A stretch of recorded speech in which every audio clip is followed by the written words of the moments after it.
a través de los puertos. Hablemos de esa primera globalización con uno de nuestros historiadores presentes, Cristóbal García Huidobro. ¿Fue Valparaíso la ciudad más cosmopolita de Chile? Bueno, durante mucho tiempo, de hecho, Valparaíso es el principal puerto del Pacífico.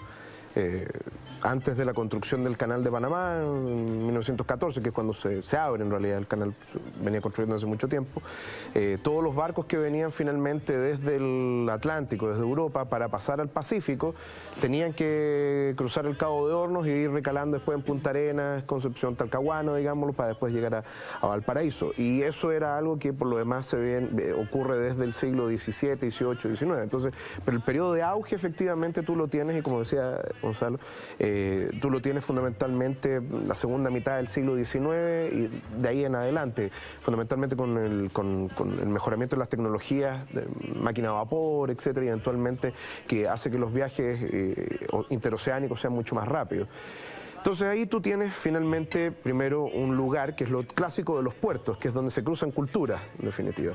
Tú tienes ingleses, norteamericanos fundamentalmente, pero también tienes holandeses, franceses, de las ciudades alemanas, etcétera, que van recalando, austriacos, en fin, que van recalando en Valparaíso y que eventualmente traen noticias de otras partes del mundo. Porque piensa tú lo geográficamente aislado que es Chile. Chile es un país que tiene la tendencia a ser una isla, tiene un tremendo desierto al norte, una cordillera de 4.000 y tantos metros, 5.000 metros en promedio al oriente, un océano gigante al occidente y al sur selva fría. Entonces al final es un poco difícil, de hecho, tratar de salir de Chile y que lleguen noticias hacia acá. Entonces eso hace de los puertos lugares bastante cosmopolitas. Y por otro lado también hay mucha riqueza en Valparaíso, riqueza, digamos, lo estoy hablando de transacción económica, en definitiva, a través de la aduana, y eso crea una época dorada en Valparaíso que por lo menos todavía se puede ver en lo que son sus edificaciones, etcétera, fundamentalmente en la zona del centro, etcétera. Gonzalo Peralta, esa época de oro, ¿cómo la podríamos describir, no? En lo doméstico, en el día a día, ¿cómo se vivía en ese Valparaíso pujante? Claro, es que esto tiene que ver con que Valparaíso se lanza al mundo cuando Chile entra en el comercio global. Aparte de su ubicación geográfica, a partir de la independencia y la construcción de la República, Chile lanza una vocación comercial. Y Valparaíso es la puerta de eso. Y en Valparaíso se forma una élite política, económica y comercial muy importante de Chile. Familias muy famosas como los Edwards, qué sé yo, se forman ahí gracias al comercio marítimo mundial y la instalación del sistema financiero chileno en el puerto. Entonces, no es solo su ubicación geográfica, sino que es la actividad que desarrolla por una apuesta que hace Chile a volcarse en ese modelo de desarrollo. Y su época de gloria, bueno, es la segunda mitad del siglo XIX y el cambio al siglo XX, la Belle Époque, ¿no? La época que retrata Joaquín Edwards Bello en sus memorias. Y bueno, ahí lejos es la ciudad más cosmopolita de Chile, llena de extranjeros, con mucho movimiento y mucho más moderna que Santiago y que otras ciudades de Chile. Entiendo, muchas cosas fueron pioneras en Valparaíso, desde los bomberos hasta, bueno, el Mercurio. Exacto, sí. O sea, el Mercurio de Valparaíso sigue siendo, hasta el día de hoy, el diario más antiguo en habla española vigente. Mira, por eso, por ejemplo, Gonzalo, me gustaría aportar de que Valparaíso fue pionero, ¿ya? Y el lema de nosotros, los ciudadanos de Valparaíso, es que los primeros no seamos los últimos, ¿ya? O sea, cambiamos la cosa, que los primeros no seamos los últimos, porque tú hablas de la condición de la época de Valparaíso, de la bella época, de la época de esplendor, que tiene que ver justamente con esa relación puerto-puerta. Tú hablas de puerta. Valparaíso es rico en su mejor época porque tuvo mar. No es el puerto la riqueza de Valparaíso, es el mar la riqueza de Valparaíso. Arriba del mar se hacen los puertos, ¿ya? Entonces, la riqueza de Valparaíso, por decirlo así, hay una riqueza geográfica que es el anfiteatro, que tiene la vista como el intangible rico. Y la otra riqueza, la billetera de Valparaíso, es el mar, que se divide en tres riquezas, por decirlo. La primera riqueza es la riqueza de los productos del mar, que siempre le dio a los changos. En toda la época de Valparaíso los pescadores vivieron del mar. Esa es una riqueza grande que tiene Valparaíso, ¿ya? Hoy día en manos de 7 familias privadas.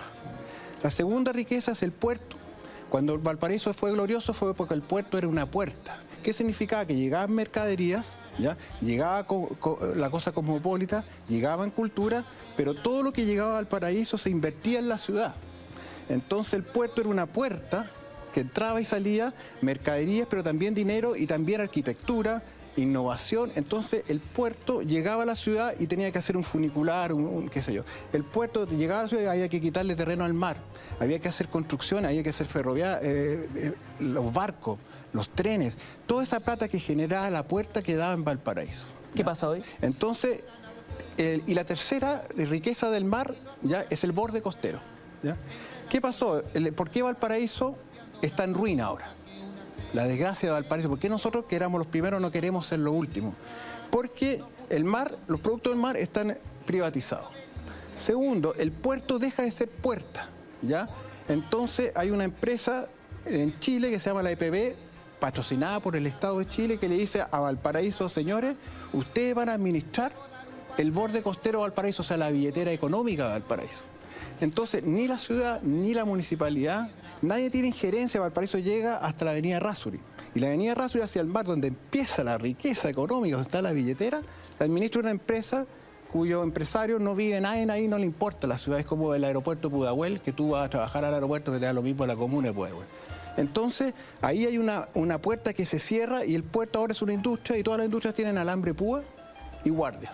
La tercera riqueza la administra el mismo empresa portuaria de Valparaíso, que es el borde costero lleno de alambre púa, ¿ya? Por un lado, ahora estamos en la disyuntiva, ¿ya? Toda la riqueza de Valparaíso que tenía con esta puerta ha sido cerrada de golpe en los últimos 30, 40, 50 años. No es el Canal de Panamá necesariamente lo que empieza la decadencia de Valparaíso, porque Valparaíso empieza una decadencia económica, pero igual Valparaíso es la ciudad de Chile, por geografía, por ubicación y por la posibilidad de comunicarse con el mundo, que podría por sí sola estar súper bien y dejar de ser el cacho de Chile, ¿ya? Entonces hay un borde costero que ahora está en duda. El Estado, por un lado, dice va a haber una empresa portuaria que se dedica a la billetera de Valparaíso. ¿Y qué le damos a los porteños? Démosle patrimonio. Así lo veo yo como ciudadano. Le damos un patrimonio, hacemos que sea la UNESCO. Le pedimos a la UNESCO que tengamos un polígono en la ciudad que sea un patrimonio. Entonces, ese patrimonio del paraíso le ha traído, en el fondo, ninguna gracia, porque le deja la billetera a la empresa portuaria y a Valparaíso le da un valevista, por decirlo así. En el fondo, un cheque sin fondo. En el fondo, un chirimoyo. Le dio con esta zona UNESCO, ¿ya? Y el problema ahora que tenemos es que el mismo Estado de Chile que promueve la UNESCO, que va hacia la UNESCO, chocan. En este minuto estamos chocando, ¿ya? Porque hay una extensión portuaria que se va a hacer frente a la zona UNESCO. Hay una expansión portuaria. Entonces los arquitectos, esto lo dice unos ciudadanos, yo no sé nada, pero lo dicen los ciudadanos que nos damos cuenta que vivimos ahí, lo dicen los arquitectos, lo dicen los colegios de arquitectos, las cosas de patrimonio, los departamentos de patrimonio de las universidades. Todos están diciendo: viejo, tú no puedes tener una zona UNESCO que no llegue al mar. Porque la zona UNESCO, el origen de esa zona UNESCO viene del mar y del puerto. La construcción que hay ahí es producto de que vino todo eso por el mar. Y resulta que tú no puedes hacer una zona UNESCO dejándola aparte del mar. A ver, esto es muy interesante.